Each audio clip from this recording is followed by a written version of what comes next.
विषय हिंदी, पाठ क्रमांक 7। पाठ का नाम है डॉक्टर का अपहरण। इसके लेखक डॉक्टर हरिकृष्ण देवसरी। एक विज्ञान कथा है जो इसके पहले हमने वीडियो में इसके बारे में जानकारी ली थी कि डॉक्टर भटनागर जी कैसे लापता होते हैं। अब यह बात पुलिस तक पहुंच जाती है। पुलिस छानबीन करती है, खोज शुरू करती है, उनके घर पर आती है तो उनकी पत्नी इतना ही बता देती है कि डॉक्टर साहब अपनी कार लेकर नहीं गए, उन्हें लेने के लिए कोई बड़ी गाड़ी आई थी कि उस गाड़ी के टायर के निशान उन्होंने सड़क और फुटपाथ पर देखे थे। तो इससे यह अंदाज़ा लगाया जाता है कि यदि अगर टायर के निशान बड़े हो, टायर के निशान बड़े हो, जैसे चौड़े हो टायर यदि अगर चौड़ा हो तो फिर हम अंदाज़ा लगाएंगे कि भाई ट्रक था, बस या कोई बड़ी गाड़ी थी। उस तरह से कोई ट्रक या बस होगा। आप पुलिस वाले मोहल्ले वालों से भी क्या करते हैं, पूछताछ करते हैं, लेकिन फिर भी कुछ जानकारी हाथ में नहीं लगती। तब पुलिस क्या करती है, तब पुलिस वायरलेस यानी जिसे कोई तार नहीं है, जैसे टीवी है, रेडियो है, मोबाइल है, इस माध्यम से तो वायरलेस से यह सूचना जारी कर देती है कि यदि अगर कहीं पर एक्सीडेंट हुआ हो, क्या हुआ हो, कहीं पर यदि अगर एक्सीडेंट हुआ हो यानी दुर्घटना हुई हो तो इसके बारे में तुरंत सूचना पुलिस को दी जाए, क्योंकि यही एक काम बाकी था कि कहीं डॉक्टर साहब वापस आ रहे हो या कहीं जा रहे हो और उनका एक्सीडेंट हो गया हो। अब कई दिन बीत जाते हैं, डॉक्टर साहब के बारे में कुछ भी सूचना नहीं मिलती। अब यह भी बात है कि डॉक्टर साहब का कोई शत्रु था, तो यह शंका भी करना व्यर्थ थी, क्योंकि उनका कोई शत्रु ही नहीं था तो फिर उनका अपहरण करके उनकी हत्या कौन कर देगा। यह भी बात व्यर्थ थी, निरर्थक थी। अब पुलिस केवल 2 ही बातों पर आकर रुकी हुई थी। पुलिस छानबीन कर रही है।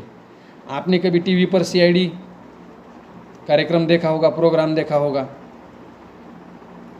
तो क्या करते हैं, अंदाज़ा लगाते हैं पहले क्या क्या हुआ होगा। तो उस तरह से पुलिस अब 2 ही सूत्रों पर, 2 ही बातों पर विचार कर रही थी कि एक बात यह थी कि कुछ गुंडों ने उन्हें छिपाया है, यानी ज़बरदस्ती से उन्हें भगा कर ले गए हैं, उन्हें छिपा कर रखा है और उनकी पत्नी से वह पैसे चाहते हैं, रकम फिरौती चाहते हैं, रकम चाहते हैं, पैसा एक। नहीं तो दूसरी बात यह थी कि कोई डाकू का दल उन्हें उठाकर ले गया है। कोई डाकू उन्हें जंगल में उठाकर या कहीं पर उठाकर ले गए हैं, क्योंकि उनके दल का किसी डाकू जख्मी हुआ होगा या बीमार हुआ होगा और उसके इलाज के लिए उन्हें वहाँ पर ले गए होंगे। अब ये 2 बातें थी केवल, लेकिन वास्तविकता में ये दोनों बातें झूठ थी। क्यों? अब आपने पूरा पाठ पढ़ लिया है तो आपको मालूम हुआ होगा कि सच कारण क्या है, वास्तविक कारण क्या है, तो आप भी बता सकते हैं। ठीक है, आगे देखेंगे क्या है उसका वास्तविक कारण, क्योंकि डॉक्टर साहब ही खुद बताते हैं कि उनके साथ क्या घटना घटी थी। अब दिन पर दिन बीतने लगे, डॉक्टर साहब का कुछ पता नहीं चला। आप डॉक्टर साहब तो ऐसे गायब हुए थे जैसे कोई जादूगर छू मंतर से किसी चीज़ को गायब करता है। आप पुलिस परेशान थी, लोग परेशान थे कि भाई ये क्या हुआ है, आज डॉक्टर साहब के साथ हुआ है तो कल अपने साथ भी, हमारे साथ भी हो सकता है, इसलिए लोग भयभीत हो गए थे। अब डॉक्टर भटनागर जी का गायब होने का समाचार अब समाचार पत्र से बंद कर दिया था। क्यों बंद कर दिया था? लोग घबराने लगे थे। अब डर का वातावरण उस शहर में फैल गया था। धीरे धीरे कई महीने बीत जाते हैं, 1 महीना, 2 महीने, 3 महीने, ऐसे महीनों पर महीने बीत जाते हैं और श्रीमती भटनागर जी निराश होती है। बेचारी की दशा पागल जैसी होती है। वह रोज़ सुबह उठती थी, दरवाजे पर आकर खड़ी हो जाती थी, क्योंकि शायद उसे ऐसा लगता था कि डॉक्टर साहब आज वापस आएंगे, दोपहर से आएंगे, शाम तक आएंगे या कल आएंगे। इस आशा के साथ वह दरवाजे पर उनकी प्रतीक्षा यानी राह देखती थी। अब कई महीने बीत जाते हैं। श्रीमती भटनागर जी को दरवाजे पर उसी गाड़ी के, उस दिन की रात को जो गाड़ी आई थी उसी रात के पहियों के निशान दिखते हैं। अब दिखने के बाद तो उसे ऐसा लगता है कि डॉक्टर साहब आए होंगे, लेकिन डॉक्टर साहब तो नहीं। वह तुरंत पुलिस को सूचना कर देती है। पुलिस खोज जारी करती है। पुलिस का एक दल, स्क्वाड, एक समूह घर पर आता है। गाड़ी के निशान को देखकर हैरान हो जाता है और वह गाड़ी के निशान देखकर वह भी अंदाज़ा लगाना उन्हें भी मुश्किल हो जाता है, क्योंकि ये तो टायर के निशान अजीब से थे। लेकिन हाँ, वहाँ पर एक सीढ़ी मिलती है। सीढ़ी मालूम है आपको कि पहले कैसेट था, कैसेट के बाद सीडी आया था। सीडी का मतलब कॉम्पैक्ट डिस्क, जो एक छोटी ऐसी, उस सीडी में जो गाने थे, फिल्म थी या अन्य बातें उसमें रिकॉर्ड की जाती थी। अब वो सीडी प्लेयर में डालते थे और उसे देखते थे। अब सीडी अवश्य मिली, लिफाफे में बंद थी और सीडी पर श्रीमती भटनागर जी का नाम लिखा हुआ था। अब सीडी को तुरंत सुनने की व्यवस्था करते हैं, क्योंकि क्या है इस सीडी में, जो श्रीमती भटनागर जी के नाम से आई है। अब पुलिस को ऐसा लगता है कोई दल है, कोई डाकू है, कोई चोर है जो इनसे रकम मांगता है, क्या करता है। और जैसे ही सीडी बजने लगती है तो सभी आश्चर्यचकित हो जाते हैं, क्योंकि सीडी के अंदर से डॉक्टर भटनागर जी बोल रहे थे। सीडी के अंदर से कौन बोल रहे थे? डॉक्टर भटनागर जी बात कर रहे थे। क्या बात कर रहे थे अब सुनेंगे। अब इस आगे का जो पाठ है वह डॉक्टर भटनागर जी का संदेश है हम पृथ्वीवासियों के लिए, जो लेखक ने भटनागर जी के माध्यम से हम तक पहुंचाया है। क्या संदेश था? तुम सब लोग मेरे लिए परेशान होगे।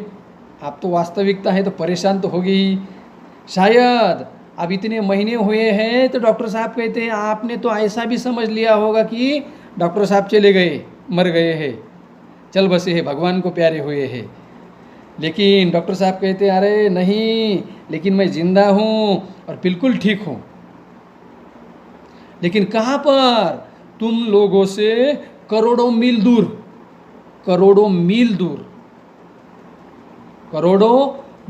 दूर एक अन्य सौर मंडल के ग्रह पर, जैसे हमारा सूर्य है और सूर्य के इर्द गिर्द हमारे जो ग्रह चक्कर लगाते हैं, जैसे पृथ्वी है, गुरु है, बुध है, नेपच्यून है, इस तरह से तो मंगल है। इस तरह से अन्य एक सौर मंडल है, उसका सूर्य है, उसके ग्रह पर मैं हूँ। अरे अब तक तो हम धरती वाले यही सोचते थे कि पूरे ब्रह्मांड में केवल हम ही हैं, हम ही इंसान हैं। लेकिन यह बात आपकी गलत है। हमारे सूर्य जैसे न जाने कितने सूर्य है, हमारे सूर्य जैसे न जाने कितने सूर्य है, और उन सभी सूर्यों के अपने अपने ग्रह है, और उस ग्रह पर उनकी अपनी अपनी दुनिया है, अपने जैसी ही। तो हमें अपने दिमाग से ये निकाल देना है कि केवल हम ही हैं, डॉक्टर साहब कह रहे हैं। और यह बात भी सच है, हम स्वयं को उन्नत मानते हैं, लेकिन उन ग्रहों की दुनिया हमसे कई ज़्यादा गुना उन्नतशील है, प्रगतिशील है। अब मुझे तो दुख है कि मैं अपने परिवार, मैं अपने मित्र, मैं अपने देश, मैं अपने पृथ्वी से कई दूर आया हूँ, इस बात का दुख है। लेकिन इस बात की खुशी भी है कि यह मेरा भ्रम था कि दुनिया में सिर्फ हम हैं, यानी हम इंसान हैं। यह मेरा भ्रम था। अब इस भ्रम को मैंने दूर कर दिया है, मेरा भ्रम यह नष्ट हुआ है। और मुझे उम्मीद है कि पृथ्वी पर जो लोग हैं तो मेरे इस बात से कुछ सबक लेंगे। मैंने जो संदेश दिया है या दे रहा हूँ, इस संदेश से आप भी कुछ सबक लेंगे, कुछ सीखेंगे।